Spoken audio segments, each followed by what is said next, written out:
I'm Jacqueline Lauren, and this is Realign with the Divine, Conversations to Know and Flow. From breakdown to breakthrough, we'll be discussing self-help with modern-day healers as they share both the difficulties and fulfillments of their stories of awakening. We'll examine the common themes that connect all that walk the path back to their highest selves. As we recognize our patterns, programming, and reactions, we begin to restore our natural creativity and flow. While the process is a deeply personal one, it is helpful to remember that we are not alone. We are supported on this journey. Bringing our authentic selves and our unique gifts into the world is a choice that may require a great deal of courage. No more false facades. Our masks have been removed.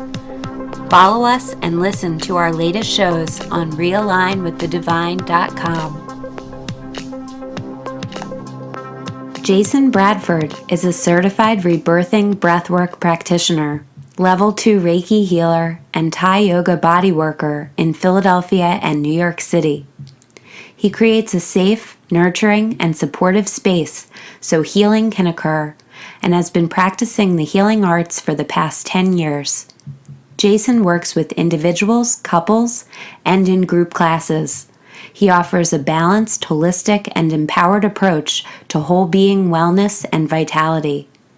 Jason feels that the source of our daily issues is locked in the unconscious, and that by utilizing methods to bypass the mind and get into present time, each individual has the ability to enhance their own joy, aliveness, and freedom. To learn more about Jason, please visit www.connectwithjason.today, or you can follow him on Instagram at ibreathe.withjason, or on Facebook at connectwithjason.today.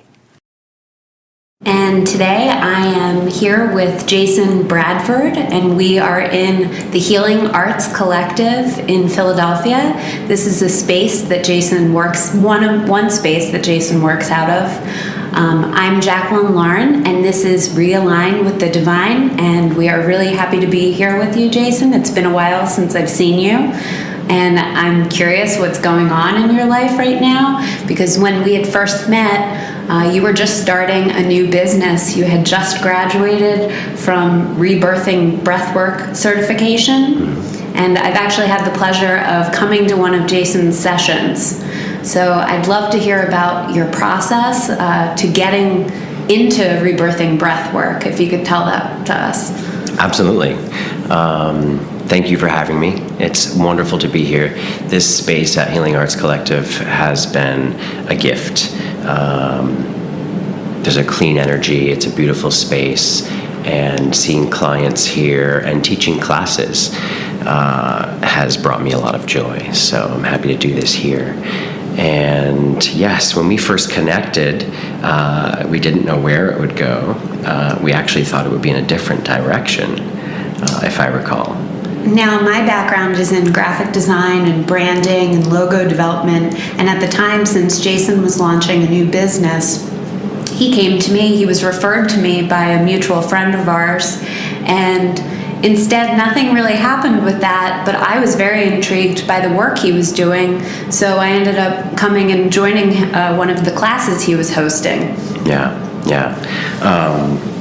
Yes, so when we originally spoke, I was expanding or shifting the direction of my work. I had been doing energy work, Reiki, and more body work focused. And when you and I first spoke, I had just completed the 9-month breathwork practitioner program in North Philly. And that sounds pretty intense. That is a great word to use, yes. Very intense. Because I know in just one session, it was intense. Yes. The Rebirthing Center, which is where my current teachers and mentors work out of.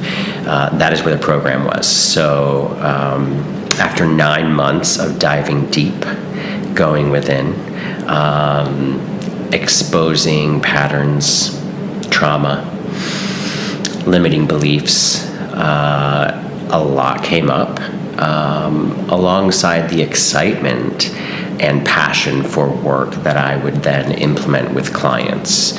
So our original connection was about asking your assistance for how to go, which direction to go in with presenting that and marketing that and offering that, to the greater Philadelphia area. But it's been a pause since then. And then we had the chance to work together in the class, which is wonderful to see you there, and you could have firsthand experience with what I was talking about, what I was so excited about. And from that experience, I really thought this is a powerful tool for healing. So when you went through that 9-month intensive process, what kind of things were going on for you week to week? Well, so the general format of the program is the same group of students. We had about 18, and coming from different backgrounds. It's personal development, but also for those that plan to use rebirthing and breathwork in their practice.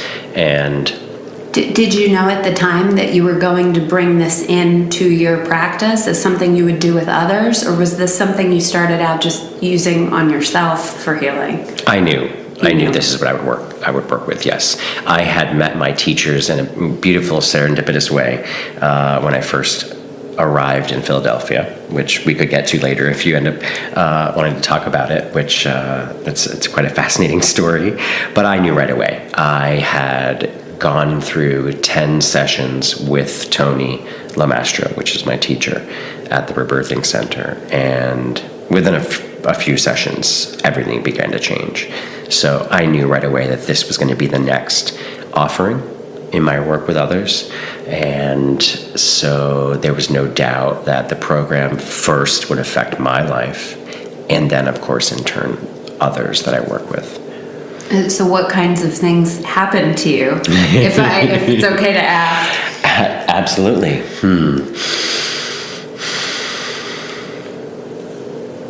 Well, at the core of my experience with rebirthing, and if I may just offer rebirthing, breathwork, conscious connected breathing, these are sessions that are designed to get you into your body, out of your mind. It's 60 minutes of conscious breathing, very meditative. You really are staying in your body with my support and taking a look around. In the class that I was in, there was a little bit of things that we had to jot down before we started of almost what we wanted to work on. Yeah. Is that always part of the practice? Not always, but it's often a great beginning. I believe what you're referring to is the personal lie process, if that's correct.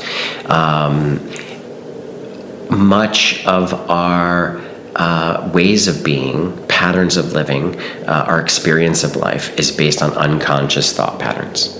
And that can be limiting beliefs, it can be experiences in early childhood, which often is.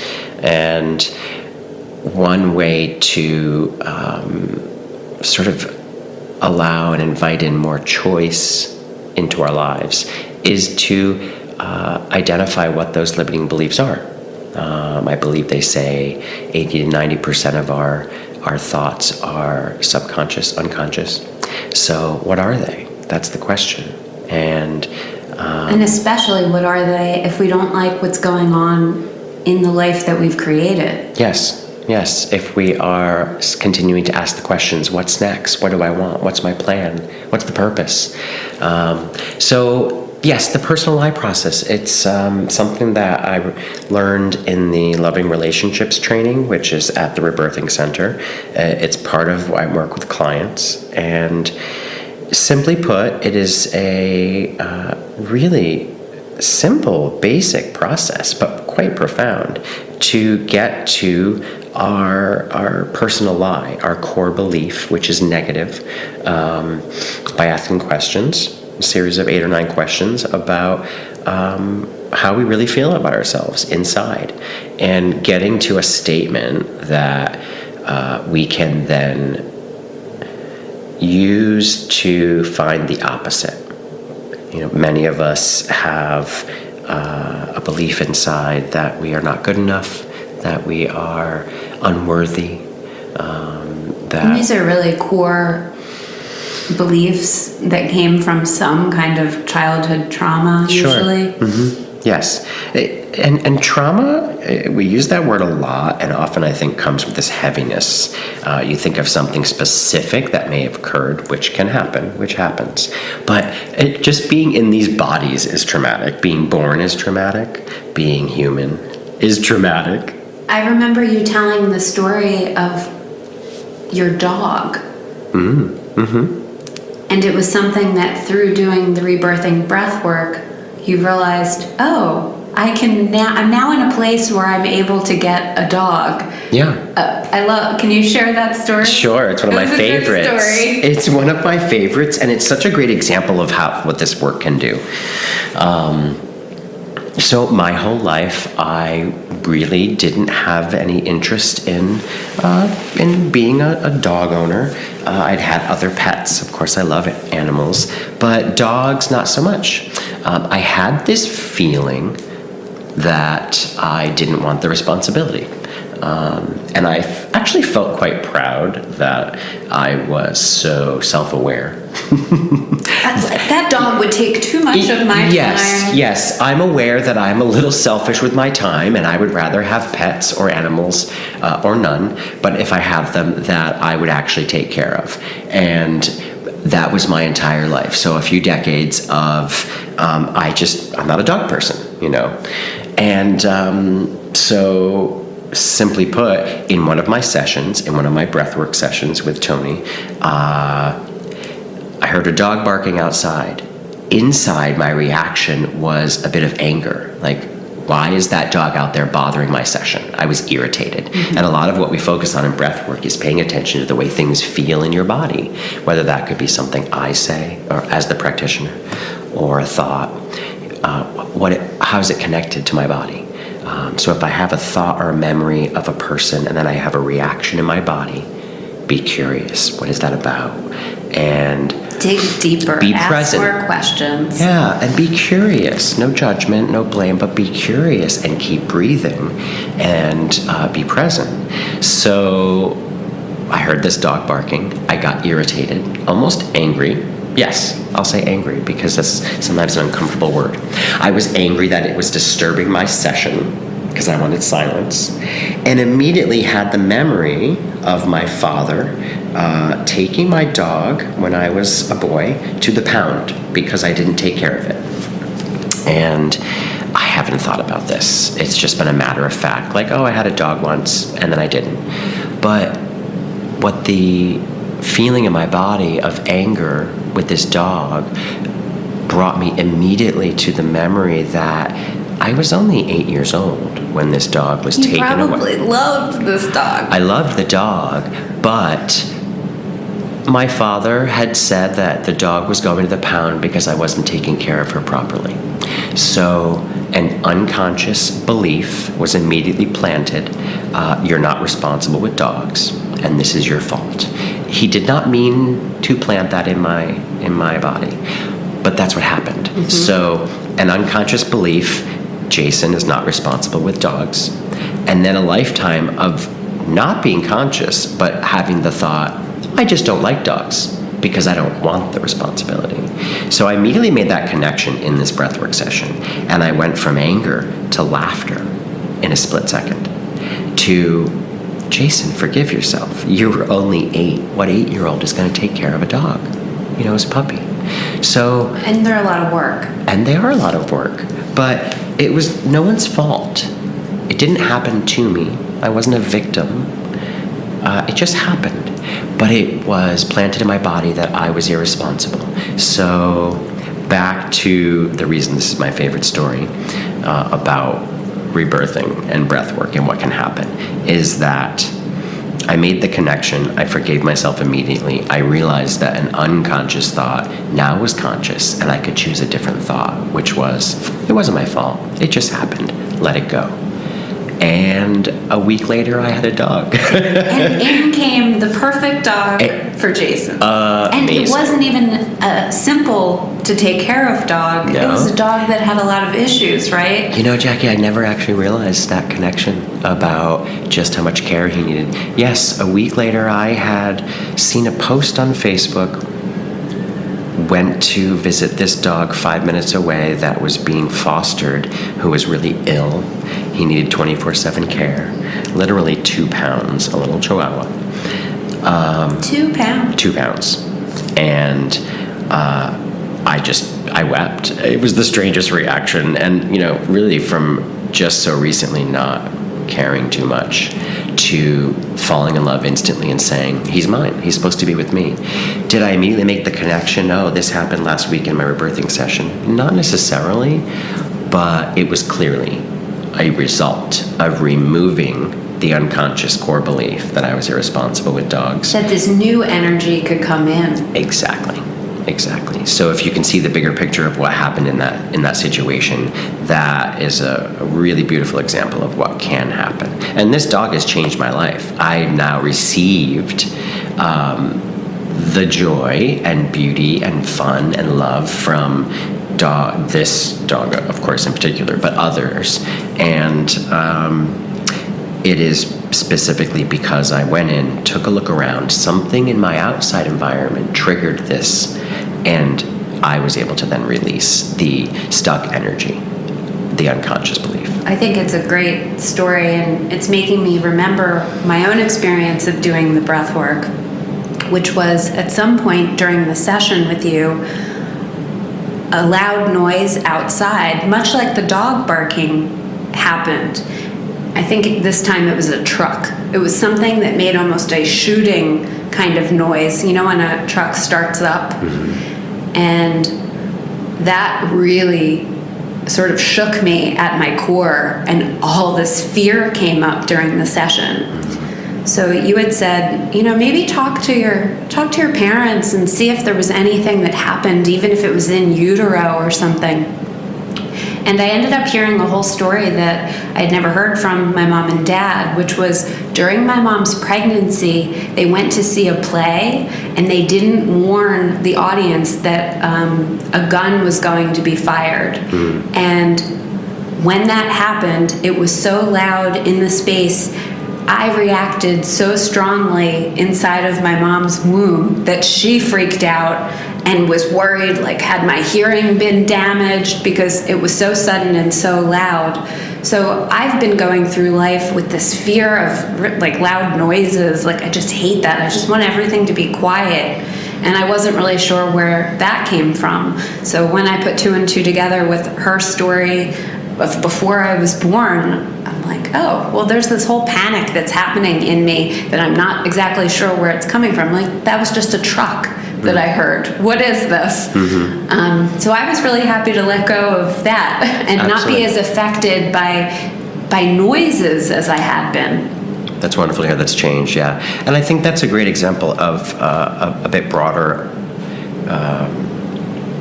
understanding of the word trauma. You know, that experience while you were in the womb was traumatic. And even to this day, you didn't really have that connection.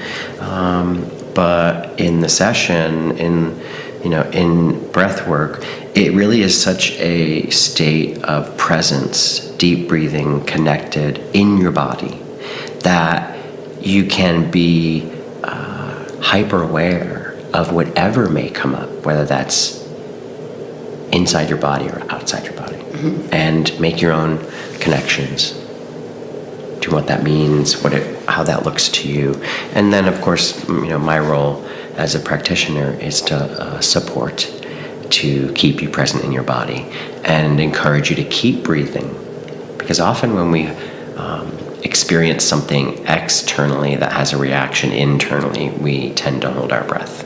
And I can go more into that later, or just say we often hold our breath, we trap that moment, that experience, that emotion, like you did in the womb. And that's how that trauma becomes sort of lodged in the physical body. Unconsciously. Mm-hmm. And by being super conscious with your breath and in your body, you were given the opportunity to release that trauma and you made that connection. And so, hopefully that was released, and maybe you've noticed some changes with how you react to, loud noises. Things aren't as big of a deal.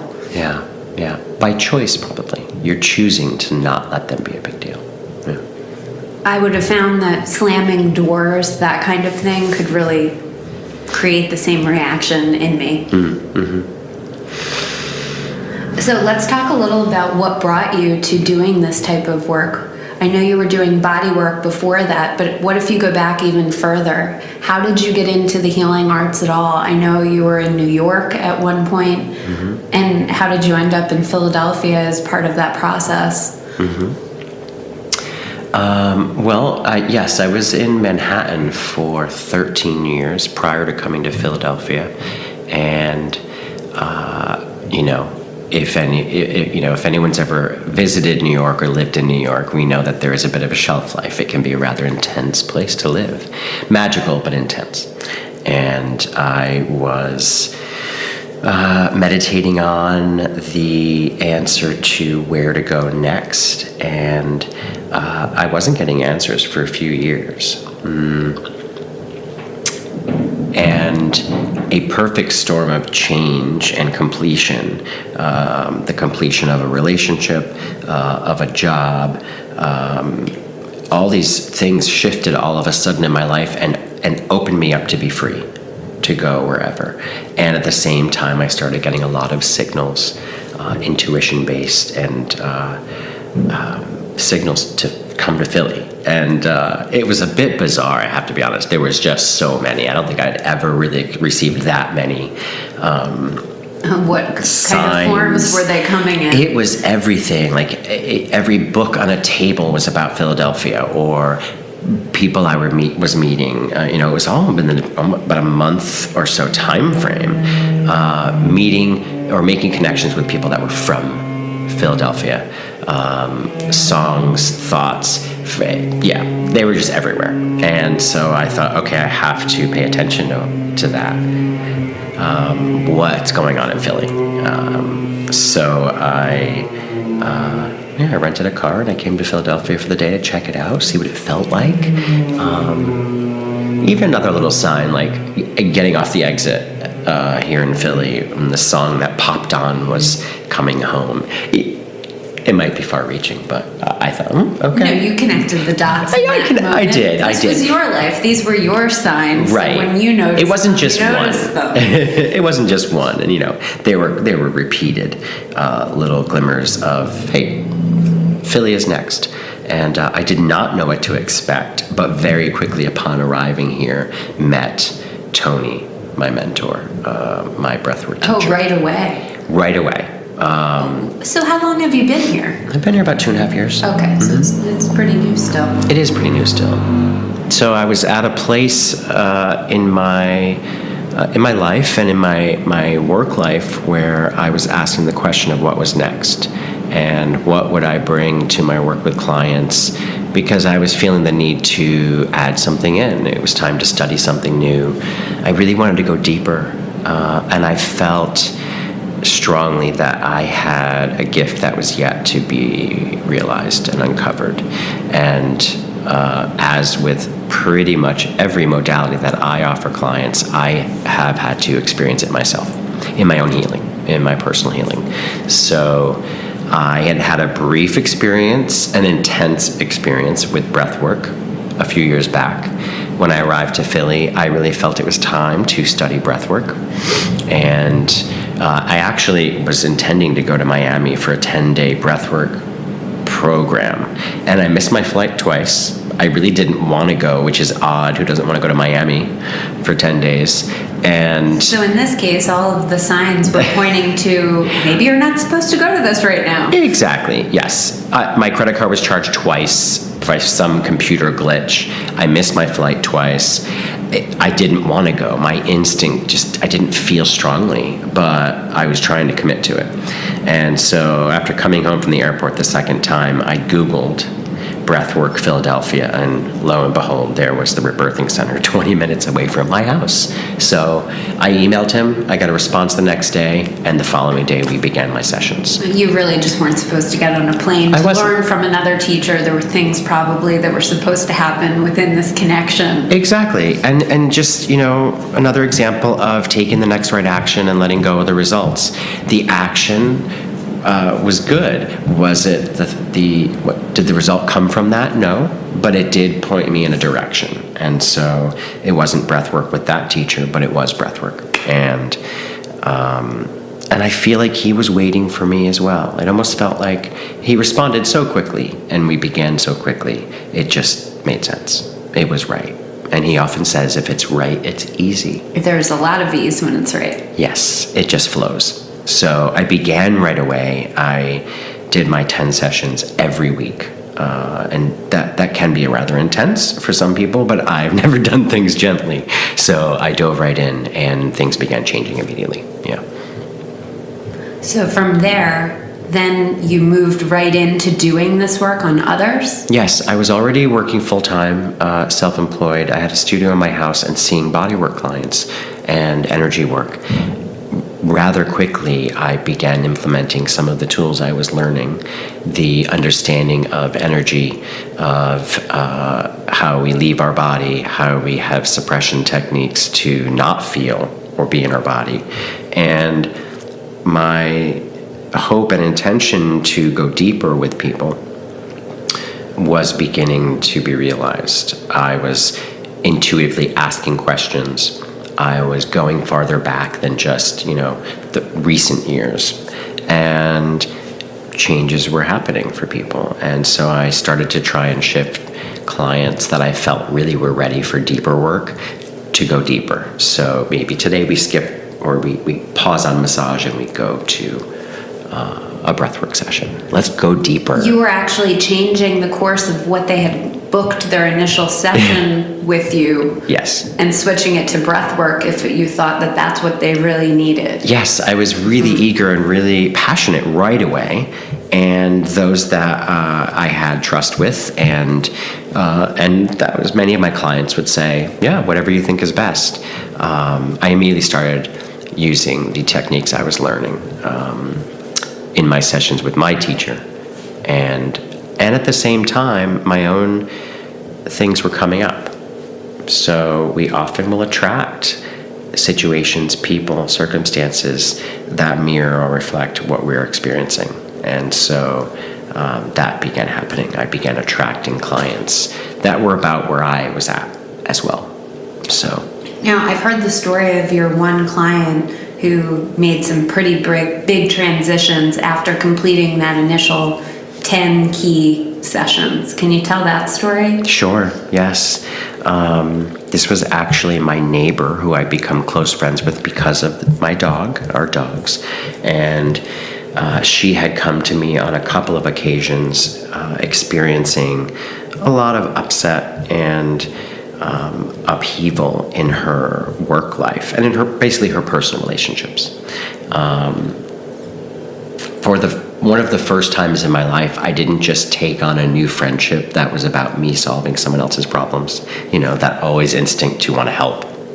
I think a lot of healers have that instinct. Yes. To their detriment. Yes, absolutely. And I think for the first time I could feel right away, I knew what she needed. I knew it was the work I was doing in breathwork and rebirthing. And I offered her the opportunity to boundaries was also something I was beginning to learn through my mentor, Tony. And so I said, I can't receive this right now. If you'd like to come back tomorrow, and if you're open to a breathwork session, let's try it and see how you feel. My intuition was increasing already, the more I was getting in my body. And so I began working with her, doing weekly sessions. Within a couple of sessions, we had exposed her personal lie. She had had trauma in her childhood. And it had left her feeling helpless. She was at that time in a helpless state, but carrying over into her 30s, she was still attracting situations where she would prove that true, and she would be, again, helpless, whether that be a work life or personal relationships. And so this would cause great drama and chaos in her life, and that feeling of helplessness and not knowing what to do. So we exposed that right away. We breathed on it. We got to the original source, the root of the experience from when she was very young, and we started addressing it. We started a process to release it and forgive herself. Within a couple of sessions, she had quit her position where she was being bullied, and she began looking for new employment. She went back to school. She, within a couple of more sessions, she and her husband began the discussion of a divorce. And I'll say they had been talking about it for years. And this was a very loving, separation, supportive, positive experience. But she started to have the courage to tell the truth faster, to want to have clear, honest relationships, not based in patterns. And either heal the relationship or something better to come along for both of them. And they both wanted something different. And so it was a conscious uncoupling. Exactly. Whereas before, they just did not have the courage to bring the topic up. She was beginning to consciously make choices that supported her happiness, her joy, her purpose. So that relationship began to complete. She actually didn't even have a driver's license at 35. And I'll fast forward to our final couple of sessions where she had gotten her driver's license, bought a car, and drove to LA, a single woman, and is now living her dream life, really. These are pretty dramatic changes, which Huge. is why I thought this was a very relevant story of how powerful this can be if you're ready to move through Absolutely. all of the beliefs that you're ready to let go of. Yes, and we're not always ready. She was very ready. She was tired of being stuck in patterns that were limiting her, and she was really willing to do the work. And I was so excited because I'd found this work that was so profound for myself that we really dove right in, and she stuck with it. She did all the work, which was not easy all the time, but sort of a breakdown of all the old patterns and ways of being, and then a reconstruction, bringing more choice into her life. And yeah, she's off this whole process. Her 10 or 12 sessions, I forget however many we did, was over the course of about 4 to 5 months. And yeah, that was a year ago. She loves her life. She's fully independent, loves living alone, has a lot of joy and freedom, and I get messages all the time of gratitude. So you've made such a difference. Yes. in working this way with someone. Yes, my heart is truly full from that experience working with her and others, of course, but I would say that that's one of the most profound gifts that this work has brought me. So have you found that since you really jump in with both feet when you start to do this type of work, have you gotten yourself into positions where you've been burned out or sick because you are giving so much to really working with others? I know this is something that happens with a lot of healers. I'm a bit of a workaholic, so the idea of slowing down and stopping and just being oftentimes feels very foreign to me. And can you relate to that? Compassion fatigue, yes. I think a lot of healers, givers, those of us that are, that find a lot of personal satisfaction in helping others, yes, we experience that. It's very common. And I'm not sure if it can be completely avoided. We aren't always going to be in balance, but when those situations occur where we do go out of balance, we'll know it. Our body may be telling us, or we may be being told, slow down, take care of yourself. I think a lot of us tend to Not consciously, but we will put the focus on others. And sometimes that can be a way of avoiding our own. Have you had to reevaluate sickness or how you think of illness? Sure. I really do feel like the illness is any physical symptoms are a manifestation of something in our body that our body's trying to tell us. Our body speaks our mind, so whether it's a stuck pattern of energy or an emotion unexpressed or trauma from some point, if we don't identify it, it will manifest in some way in our body and start, it may be a soft whisper at first, and it's going to start screaming at us if we don't address it. And again, I don't think sometimes there's a way to avoid it. The only way to know that we're out of balance is by going out of balance. We can do our best to maintain, take self-care. But how often do massage therapists get massages? Well, I would ask, what's your self-care routine? How often do therapists go to therapy? In an ideal world, we have, we put great effort into take care of ourselves, but we're not always going to maintain that. What is my self-care routine? I really try. I try my best to listen to my body, to slow down, and be always asking my body, my spirit, what do you need? What do you need today, this week? Taking time to listen. I think that's really important. And sometimes you don't hear anything. Sometimes we know. I think we often know the answer. We just find some excuse or have resistance for some reason to taking care of ourselves. But like I said, if we don't listen, our body will tell us. We will it'll be a forced surrender. Slow down. Whether that's a cold or a body ache or just, some type of anxiety perhaps. So what about, before we started the podcast, we had a brief conversation about how to deal with things when we feel purposeless or without getting the guidance that we're used to, when we're seeking sort of some divine guidance. What do you do when nothing's coming to you? Or how do you handle that? It's a tricky state to be in. I think that's what we were talking about. For those of us that have a well-honed sense of intuition or the ability to receive information about what path to take or what direction we're going in, or like those signs, like missing your flight. When the synchronicities aren't showing up, yes. Then what? Well, you know what? I'll be completely, transparent here and say I hate it when that's happening.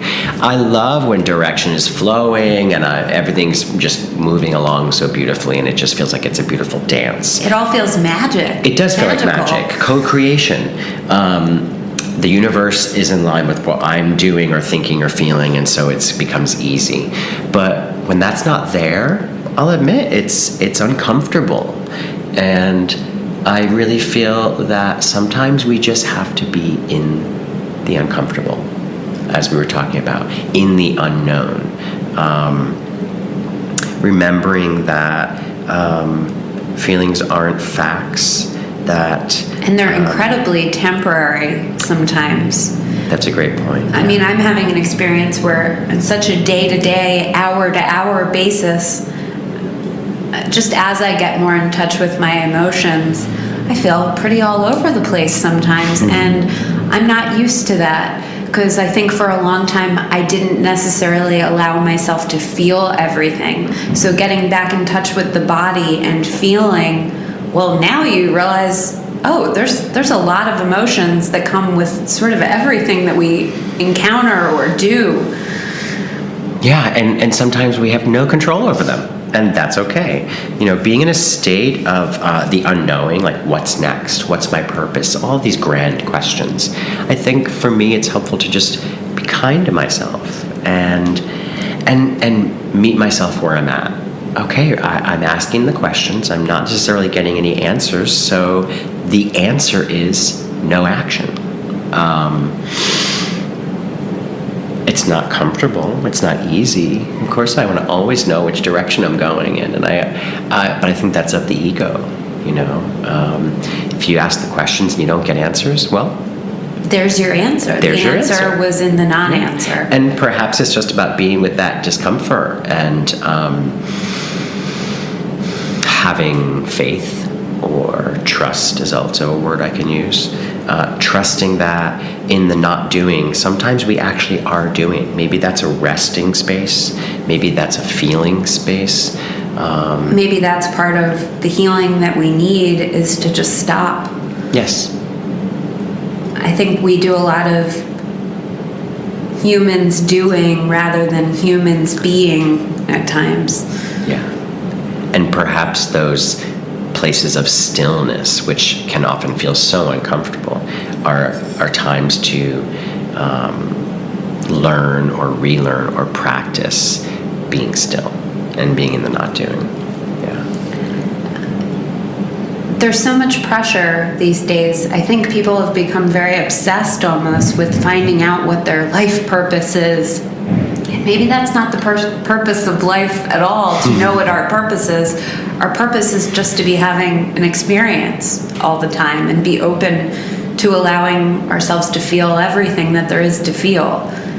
And the end goal of things is not really the actual lesson. Yeah. Well, be careful, you're going really out there now. Am I? What if there's no answer? Oh, no. Yes, no, I agree. I love the questions. I love the mystery. But I have to say, the longer I'm here in this body, and the more work I do, and the more I study and learn and grow and release, the less I want to know. There's a lot of pressure in knowing, or having so many questions. Sometimes it's just about being and enjoying the moment, and each moment that compiles, and this thing called time goes on. And there's sort of this necessary thing that has to happen with breaking down some of the unconscious programming to get to that place, I think. Would you agree with that? Yeah, I think it's from childhood. You're supposed to have a path, and you're supposed to do this, that, and the other. Maybe you're satisfying parents, or you're satisfying society with knowing what you want to do. What about feeling what you're supposed to do? Well, even the way that things are set up, that you go to school, and then you're supposed to go to college, and there is this status quo path to follow if you want, or you don't know what you really want, so you sort of just start following that anyway. Now, I think that your path hasn't been quite as linear as mine. I really was following sort of that status quo path. What was your earlier path like, from childhood to becoming involved in the healing arts? You asked me that earlier. I don't think I've really quite got to that answer. And yes, definitely not linear.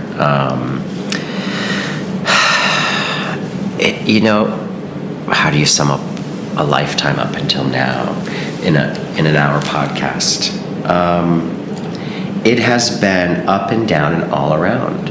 And as I look back, I can put together some pieces and say, oh, that's why that happened, which led me to that. But it's been full of struggle and pain and, the human experience. I don't think anybody has this perfect life, even if you're born to great, very conscious parents that have already worked through a lot of their stuff. No. I think just externally we end up in situations like we're all here to learn something. Yeah. And maybe we're all here to learn collectively everything, or, at some point, but we get to those places at different times. We arrive to the answers at different times. I was raised in a very sort of closed-minded Christian community. And again, it didn't happen to me, it just happened. It was part of this path. At the time, it felt very traumatic, but it didn't agree with me. I was not meant to stick around very long, and so I left in my teens and went off to explore the world. And to be honest, as I look back, that took a lot of strength. It took a lot of courage and a lot of curiosity to say, yeah, this isn't right for me. This is not the place I'm supposed to be. I really have to get out. Well, and you knew yourself well enough even at that point to know that this was not where you were supposed to be. Yes, it did not feel right in my body. It did not. I was really quite unhappy. And while at the time and even years to follow, I questioned, what did I do this for? What was going on? It wasn't that bad. I can now look back and just say, yeah, I was never meant to do that. I had a lot of questions and I wanted to find out the answers myself, and by experiencing rather than just reading. And maybe those answers weren't going to come from the people that were in your life at that time. They were not, no. So I left quite young, and I'll admit it has been a rocky road at times, but through pain there is growth. Through experiencing, we learn, and I'm just going to say, the man that you are today seems so balanced and calm, and Jason just has these glowing eyes, and he's very welcoming, and whatever you went through, it looks like you've done an amazing job of integrating it, because I don't see any of those signs of whatever you've had to live through. I see a person that's very balanced in front of me, and balance is something that I struggle with. So when I see it in someone else, I want to say, oh, what do I need to do to be more like that? Thank you. That's very generous of you, and I received that. It took a lot of work and intention. I feel I had a lot of emotional trauma. I had a lot of pain that I had to work through, and some of that was suppressed with unhealthy habits. We've all had them. We have coping mechanisms that may not be good for us, and that's part of learning in this life, is what works and what doesn't. And so thank you for that kind mirror. But I was not always this present and this calm, and Go ahead. I can actually say that I was quite intense, and I was once nicknamed the Tasmanian Devil by a good friend of mine. I was a mentor who I had so much energy, and really that was just a lot of energy in my body. I was stuck, it was blocked, and before you found somewhere to channel it. Yes, exactly. And before I did the work to go in and find out what it was and release it. But I spent, my teens and my 20s in some really tough situations, struggling to find security, find myself. Really, those were the exploratory years. But I needed to collect a lot of experience, apparently, in maybe how not to do things, or how to suppress, or what's healthy, what's self-care. I just had a lot of questions. One of the healers that I've interviewed already, she talked about learning through opposites. Yeah. So that sounds just like what you're describing. Sure, yeah. What would you say was sort of like the self-limiting belief that kind of may have ultimately changed everything once you let go of that belief? If there's one thing that jumps out. I do. We mentioned the personal lie earlier. I experienced that. My childhood was rather boxed in, and I was only really offered one future, and that wasn't something I agreed with. But the unconscious belief that I took on was that I was not really ever going to be happy, because who I was, everything about me was wrong. So simply put, I am wrong, so I won't find happiness. And I acted that out for many years through drug abuse and alcohol, and how I showed up in relationships, the type of relationships I attracted. I struggled for many years unconsciously living out that belief system. I'm wrong. This Christian teaching said that I am never really going to find happiness because I'm not living according to their principles. And even though I didn't agree, it's still there. I actually did agree inside. It had to be removed at some point, and that took a couple of decades, actually. Eventually, in my early 30s, I I was able to hit a place of surrender. I think it was forced surrender, completely out of balance, unhealthy in my body, doing work I didn't love, being in relationships that were not bringing me joy, and not taking care of myself. So it's sort of a forced surrender. And in that sort of, perhaps that might be what's called that shift, that experience. This was when the breakdown kind of happened. The breakthrough, yes. The breakdown of saying, okay, if you're not going to listen, I'm going to force you. And it was a complete surrendering of, okay, everything I'm doing is not working. And thank goodness. Was there illness at this time? Or not such a physical thing? Well, if you don't take care of yourself for long enough, yes, there will be illness. I mean, emotionally, I think emotionally I was still quite immature, because if you're covering up or suppressing how you feel, you're not really going to grow. And being in a relationship that is perhaps abusive or simply not supportive will cause harm. So I was kind of forced down to my knees to say, okay, this isn't working. I need help. Because of the sort of strictness and one-sidedness of the religion I was raised in, I kind of shut myself away from any higher power or God or so sort of no spiritual center. Yes, thank you. I really, it's something that I loved as a child. I really felt part of, but because of that experience, my heart was broken, and I think I was trying to cover up that pain of having lost something so important, until I was forced into saying, like, okay, there's another way.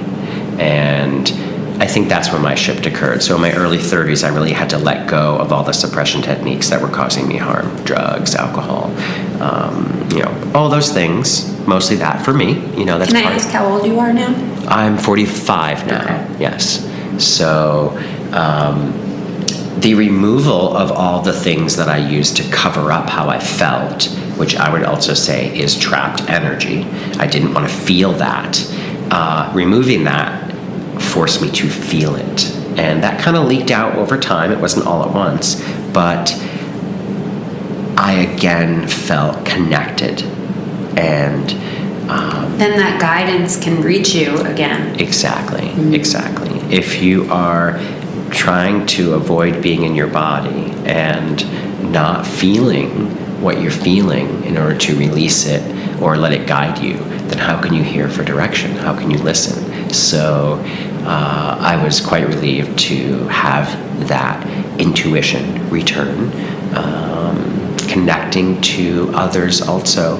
That was another struggle, which is if we're that contracted in our bodies, it's really hard to connect to others. Just explain what that word contraction means. Contraction, I feel like if you take a deep breath and hold it, you feel the contraction of your muscles in your body, and also just closing down, shutting down, almost feeling like you're hunched over. Contracted in your body, which is holding everything in, rather than softening, relaxing, opening up to receiving. The expansion. Exactly, yes. And with every contraction with every expansion comes a contraction. For me, that many years of being contracted, holding all the pain inside, the trauma, all of that stuff, finally feeling it, opening to receiving the connection and that expansion, and allowing in while also allowing release, allowing out, a flow, the circle, that sort of in and out, connected. So if there's something that you'd like to leave our listeners with, what would that be? What would your greatest piece of advice be? Oh, goodness. That really puts me on the spot. My greatest bit of advice. And if you need to pause, feel free to pause. I often do that now, and that's a bit of it. Taking pause.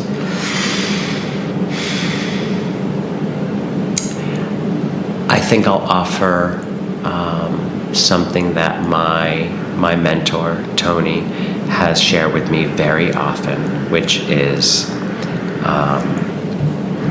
be kind to yourself.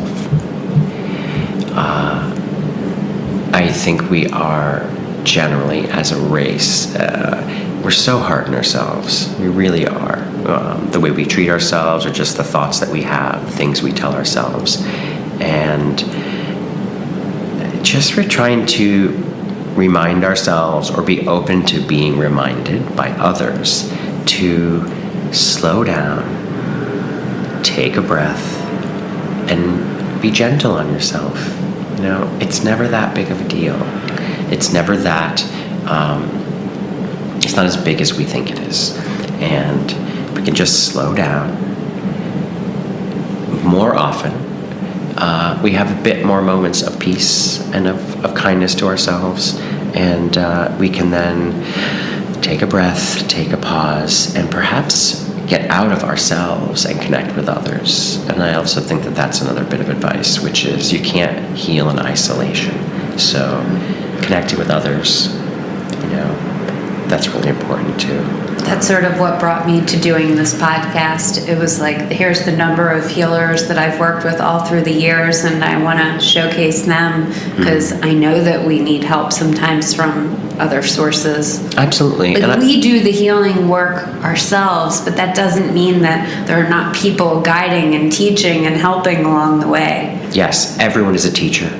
I learn from those that I work with, and I may be the practitioner and they may be the client, but those are just words. We're just two bodies and two spirits in a room together for a reason. So everyone's a teacher, and in every moment there is something we can give or receive. And then there's always this energy exchange of what's born between us. Yes. Anytime you're with somebody else. So there's always this sort of third person in the room too. Absolutely. So how could our listeners reach you? Well, they could visit my website.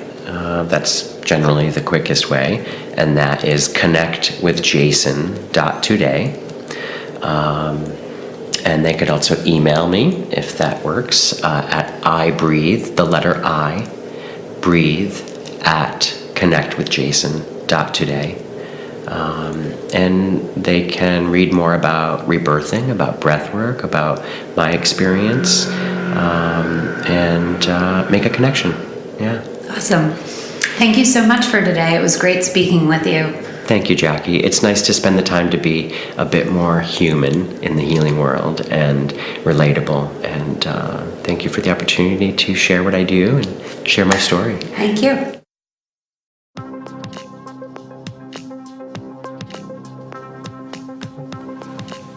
Thank you for listening to Realign with the Divine and helping us create a more beautiful and conscious world.